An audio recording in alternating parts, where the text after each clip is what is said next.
Aš pati? Man atrodo. Ne, nežinau.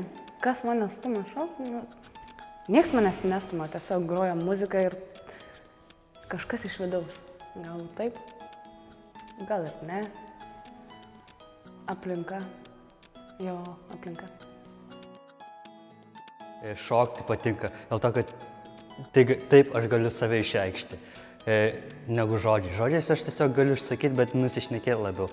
Bet šokiu aš galiu tiesiog nesusilaikyti, nelaikyti save, nevaržyti savęs ir tiesiog užsimerkti ir darau, ir šoku. Ir tiesiog pajausti kartu.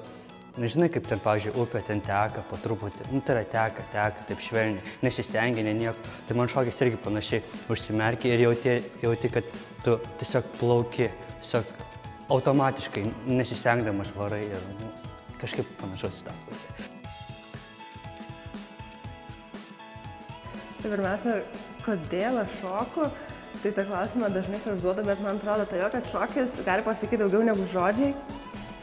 Ir man atrodo, mane kažkas yra, ką aš noriu pasakyti ir neišeina pasakyti žodžiais. Na, tikrai, Agata teisi. Mes kartais būna girdim muziką ir nori kažką žodžiais išsireikšti, bet lengviau judesiais.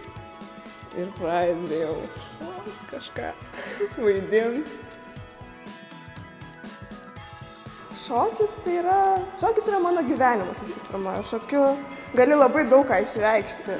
Ypač rokoperių gali atskleisti, labai puikiai gali atskleisti savo charakterį, personažą ir viskas.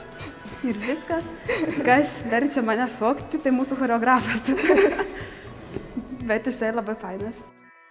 Tai norėčiau perduoti žinią, gal visiems buvusiems šokėjams, nes aš jau 3 metus rokoperoje, tai norėčiau visiems, kas dalyvavo rokoperoje jau nuo 2011 metų ir 2012 metų. Tai visiems labai bučkiai.